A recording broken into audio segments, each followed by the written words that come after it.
Napakatagal i-develop niyan. So, ito hindi pa masyado eh. So, ito naman, ino-occupy niya lahat.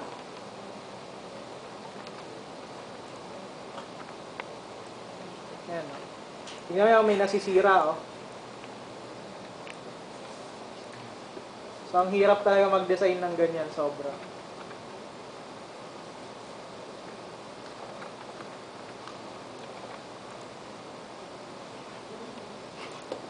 Advantages ng ganyan, pag gumawa ka ng fluid na website, automatic meron ka ng mobile website. Kasi kahit i-load mo yan sa iPhone, maayos. May mga ibang website kasi pag niload mo sa iPhone, wala na. So yung ibang ginagawa nila, mayroong JavaScript na nagdi-detect ng browser or HTML code, HTML5 code na nagdi-detect kung ano yung browser na gamit ng user. So kung ang gamit niya is Opera Mini, ibig sabihin iPhone, nasa mobile siya, and ilalabas niya ibang style sheet or CSS according dun sa ano. So yan, pag ganyan, makikipag-coordinate kayo sa mga developer. Unless kayo mismo mag-aaral kayo mag-develop ng website. So are you doing designs that are technically difficult? Even with CSS positioning, some things like vertical alignment are still a bit painful and sometimes best avoided. So yung kanina, nakita niyo yung sa Apple, di ba? CSS stripe siya, yung navigation niya, image. Ano yung consequences kapag ganun yung ginawa niyo sa website niyo? Una, ang hirap i-update. Sila kasi, feeling ko at some point, firm sila na yun lang yung main navigation nila. Hindi na sila magdadagdag, hindi na sila magbabawas. Kunwari, gumawa kayo ng ganun sa isang client nyo. Then, okay sa umpisa, ganun lang, 5 links lang. Eh, biglang nagpadagdag sila ng 3. Hindi gawa ulit kayo ng bagong image. Diba?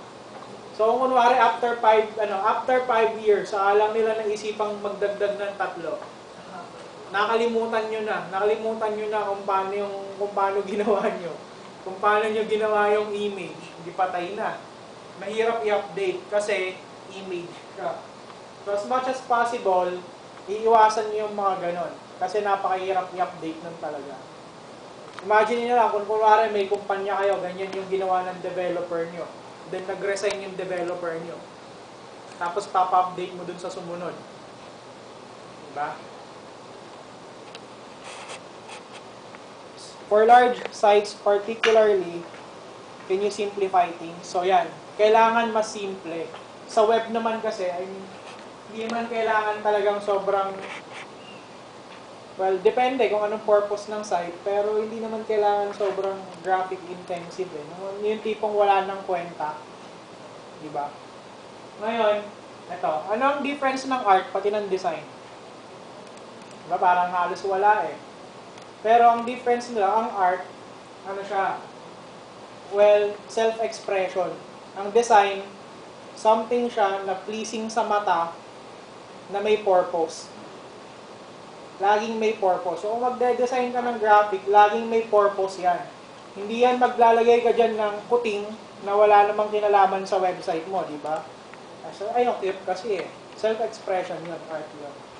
Okay? So, yun. So, ganun din yung sa mga ano. Actually, sa usability na pag-aralan namin yan. Sa industrial design. Hindi lang yan sa web nag-a-apply actually. Sa lahat ng bagay. Example, yung seconds hand ng orasan. Bakit siya nilagay? Ay, hindi naman kayo nagbibilang ng seconds kapag may na-late. Pero bakit may seconds hand?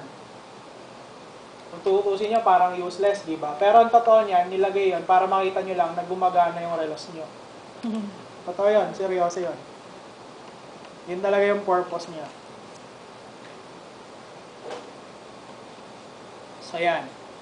So, yung mga kulay na ganito, hindi yan ginawang ganyan kasi trip lang nila. Unang-una, high contrast. Pangalawa, maganda sa paningin.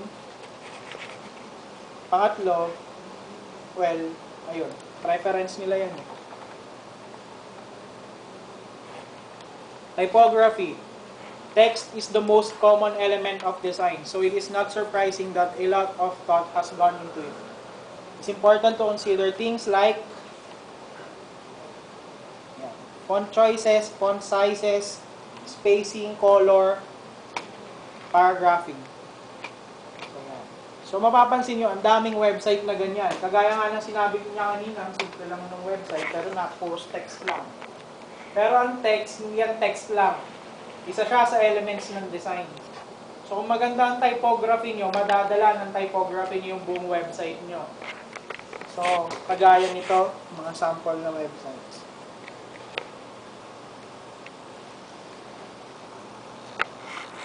Kung nga gusto niya mga inspiration na website, andyan lang si Google.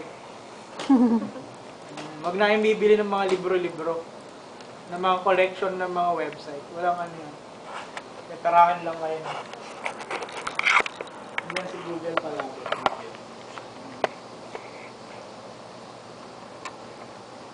What's your best friend? Yan, kagaya nito. Diba? Ang lalaking text. So, meron din tayong mga iba-ibang text na ginagamit. Depende kung anong klaseng website yung gagawin nyo. Meron tayong mga sans serif, pati mga sans text. Okay? Ibig sabihin lang ng sans, no. Wala. Ang serif, ang ibig sabihin ng serif, ito, yung mga buntot-buntot, nakikita niyo yung mga buntot-buntot na yan. So, kaya pag sinabi yung sans serif, walang buntot-buntot. Arial, Verdana, mga ganon. So, pag sinabi niyong serif fonts, Georgia, Times New Roman, mga ganon-ganon.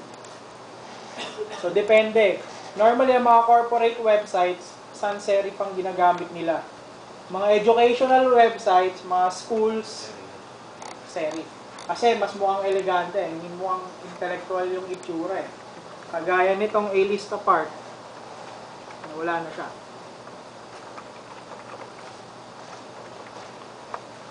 Ito, combination. Yung body copy niya, yung mga body text niya, serif. Pero yung mga title niya, ay yung body niya, sans serif. Tapos yung mga titles niya, serif. So, yun lang ibig sabihin nun, sans, no. So, pag sabing sans rival, no rival. So, yan. Typography. Ang hirap din gumawa ng mga ganyan, sobra. Sobrang hirap din gumawa ng mga ganyan.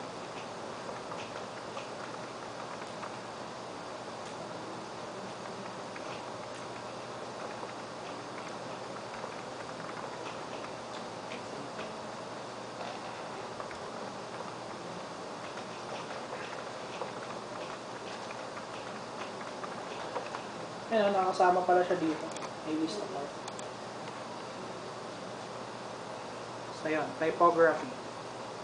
Normally, kapag magaling kayo dyan talaga, kahit sa mga posters kayo dalhin, kaya nyo gumawa ng malalaki. Kahit sa mga brochures, kahit typography lang, kahit konting images lang. Maganda pa niyan, kunwari may client kayo na walang masyadong materials. May mga ganong kliyente. So, kunwari, magre-require sila, gawan mo kami ng website, pero wala silang materials, wala silang pictures, wala silang write-ups, manghuhula ka. So, pag gano'n ang mga kliyente, ang gagawin mo, gagamit ka ng dummy text. Sir, dummy text po ito. Yung image nila, wala kayong picture ng kumpanya, wala man lang kayong picture ng produkto nyo, wala kayong picture ng ano. Gagamit ngayon kayo ng typography. Diba? So, sabihin nyo sa kanila, once na natapos ko to, magbayad na kayo. Kahit kulang kayo sa write-ups. Kasi, hindi nyo